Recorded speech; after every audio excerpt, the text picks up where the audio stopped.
5 News at 10 starts now.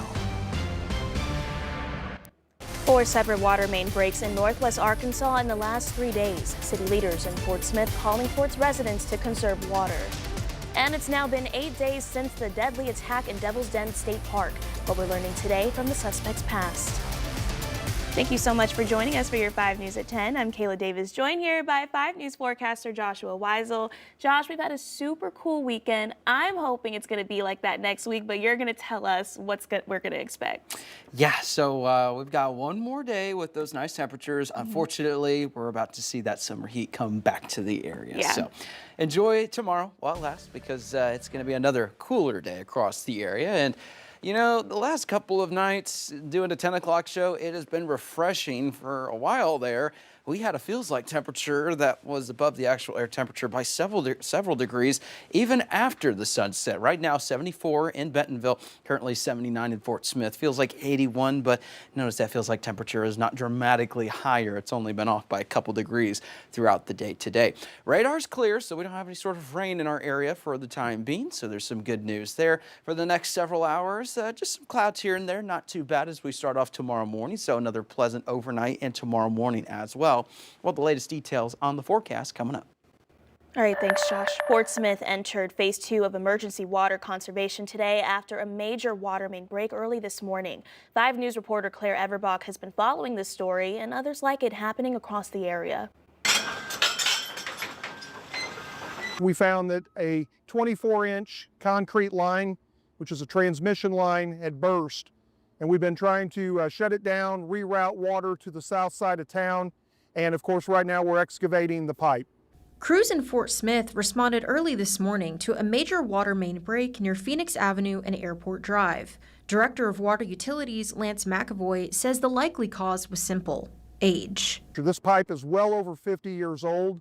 It's in the ground, it does its job until it doesn't. An estimated 1 million gallons of drinking water were lost. Now the city is asking residents to conserve water wherever they can. Today, tomorrow, we're asking the people don't water their yards. If they're going to wash their own car in their yard, that they would put that off a few days. Anywhere that they could save water will be helpful because it's mainly a volume issue. With phase 2 now in effect, several water uses are prohibited until further notice, including landscape irrigation, filling pools, and washing outdoor surfaces. And in Fayetteville, another water main broke today near South Locust Avenue, just days after a similar incident at Weddington and Lewis. Fayetteville utility workers say old pipes and heavy usage are likely to blame. They hope to have the road reopened by Monday. In Fort Smith, McAvoy says they're working to upgrade aging systems, but it's a long and costly process. We do try to replace them on a regular basis, but that is a large capital investment for the citizens. So we are mindful of that, and hopefully we get to them before we have a burst like this, but things happen. Covering news where you live, Claire Everbach, 5 News. Lee Avenue in Fort Smith remains closed, and the city said in a statement that the repair is not expected to be completed until tomorrow or Tuesday.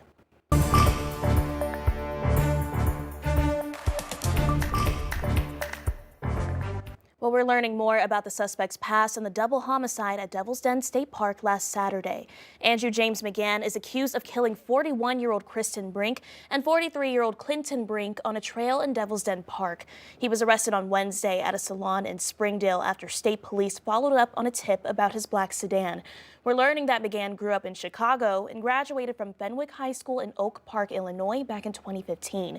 He played on the football team and, according to friends, also played baseball. One childhood friend of McGann's said that he is unsure what happened to lead him to become a murder suspect. Obviously a shock, you know, like everyone knew him. You know, all the guys that hung around here, we all knew him, so it's quite a shock. We played baseball, football. His old man was my coach, you know. We all knew him, you know, just neighborhood guy. McGann's arraignment in Washington County is set for August 25th, but according to the county prosecutor Brandon Carter, it may be moved up sooner. A man who pleaded guilty to a mass shooting at a grocery store last year in Fordyce will be sentenced tomorrow. Travis Posey was supposed to go to trial this month for the shooting at the Mad Butcher grocery store, but he instead pleaded guilty to 4 counts of capital murder and 11 counts of attempted capital murder on July 21st. Prosecutors and police have still not publicly identified any motive from Posey.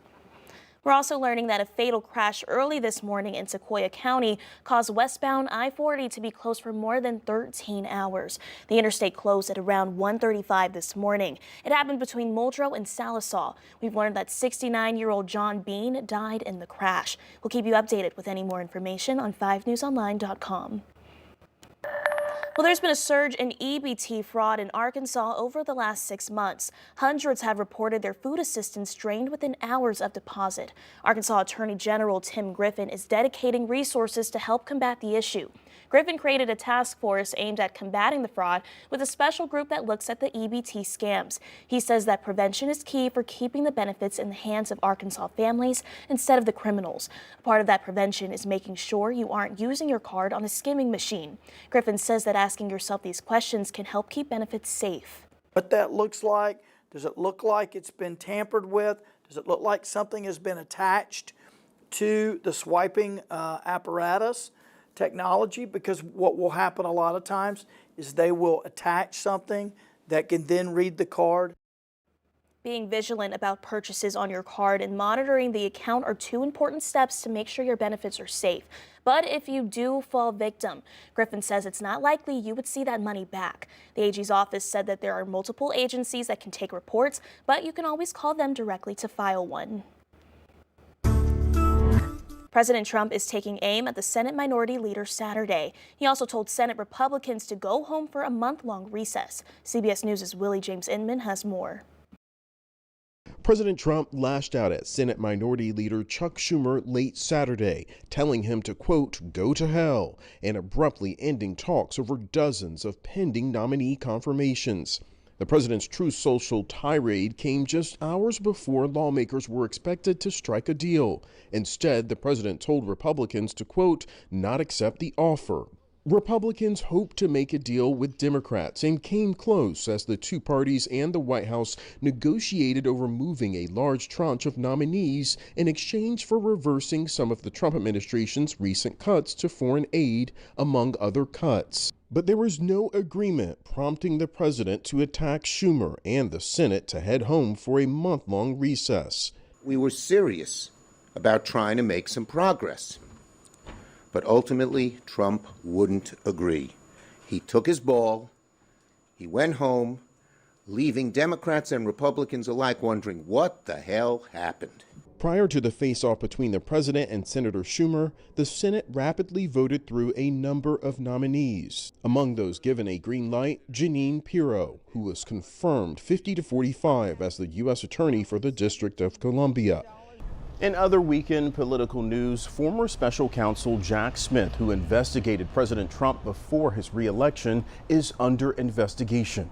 The investigation follows a complaint from Arkansas Republican Senator Tom Cotton, who wrote on X that Smith's investigations of President Trump were politically motivated. Smith led 2 criminal investigations into the president, the classified documents case at Mar-a-Lago, as well as the investigation into Trump's attempts to overturn the results of the 2020 election. Willie James Inman, CBS News, Bridgewater, New Jersey.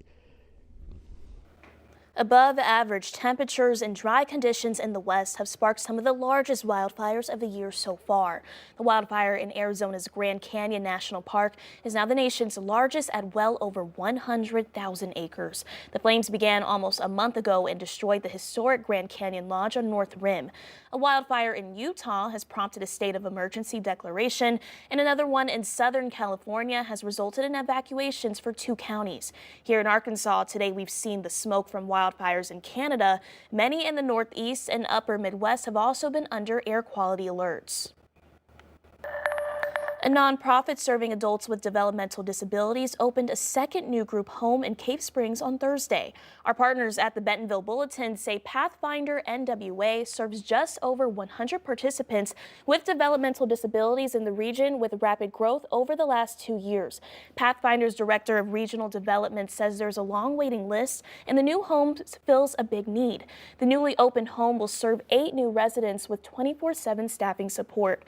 The nonprofit hopes to secure funding for a 20-unit apartment complex to help more people in the region.